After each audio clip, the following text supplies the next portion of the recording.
welcome to Let's Roger That. Today we're at the bench grinder. We're going to be resolving some imbalancing issues. Check this out. Everything dances on your grinder. It's time to fix it. Let's look at the different things that cause this. I'd like to get the safety tips out of the way. Make sure you unplug your grinder from the outlet. This cover is removed for demonstration purposes. And if you're going to use your grinder, always make sure you wear ear and eye protection. Okay? Keep your fingers out of the way. Now, there's usually 4 things that will affect your grinder's imbalance, and that'll be back plates that are not the correct thickness, and even. Your shaft may be out of round. The grinder disc themselves may be, if they're new especially, the geometry might not be correct. So you need to have one of these little grinder dressers it's made of diamonds. And the other thing is that the density of these discs is not always perfect, right? So you may have to add some weight in certain locations in order to get it right.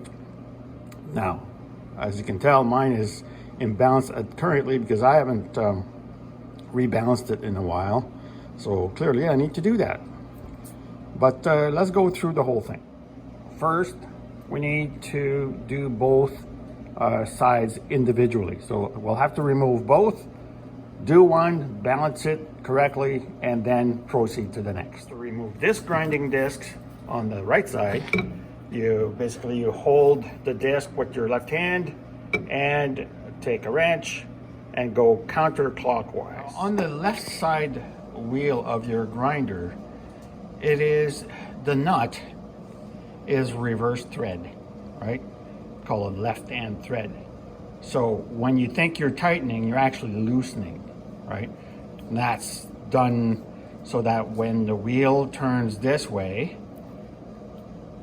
the counter rotation actually tightens this nut. So in this case here, to take it off, we'll go clockwise. Simply hold the wheel, take a wrench, go clockwise. That's it. Okay, I've removed the nut. Take this. As you can tell, I've machined these pretty snug.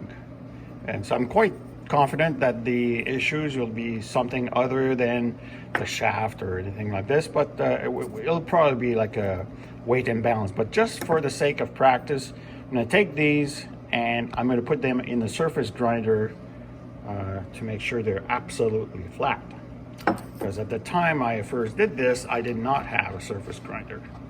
So let me remove this. As you can see at the back, I've got another one that I made on my lathe, right? And it's got the appropriate surfaces, but nevertheless, let's take them to the surface grinder and make them absolutely flat. Let's dress the wheel.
grinding is done. Everything's within 1/10. Good enough, right?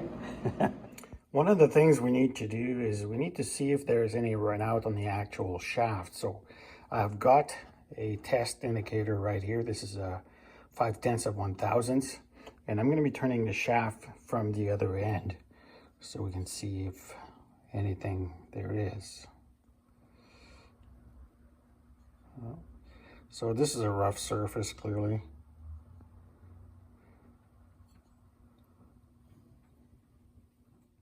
Now that I've measured the run out on the actual grinder shaft, I actually put the wheels on, or these backing plates, and they're off more than the run out that is on the shaft. So I'm going to put them in the lathe, turn the outside, because I never bothered doing that before. And so if you're doing this after the fact like I am, right, what you can do to hold this in your lathe and be able to turn this, you make a little mandrel like this. And it's basically just a piece of round stock, punch a hole through it, put a bolt the same diameter that you've got in your piece, and then you're able to hold it and do the operation.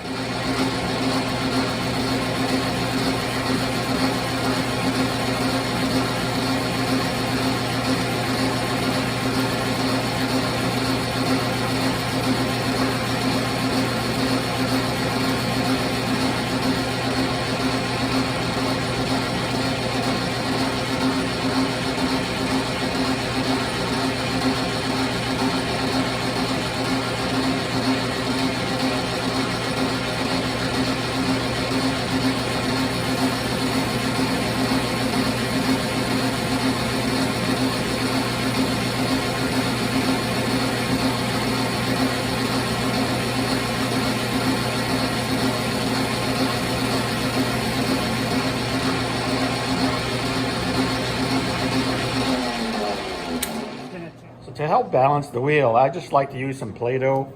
It's really cheap, couple bucks. In this case, like what, $3? Whoop-de-doo. And just apply it the line where it was light, right? Until the wheel just simply doesn't move. That's it. Now we have to weigh it. At this point, I'm gonna weigh my blob of Play-Doh, where it weighs 0.3 ounces. All right, I've taken some 832 little screws with a few weights, and I've got the exact weight. Now I simply have to put them on. Okay, I've got everything reinstalled. This is after the weights are applied to both wheels. And remember, I trued this one at a time. Now, what's important here, other than of course balancing all this, making sure that your spacers are concentric, etc. You need to retrue your wheel afterwards, because clearly you've changed a lot of stuff here if you've gone as far as I have. So that's very important. So let's give it a shot.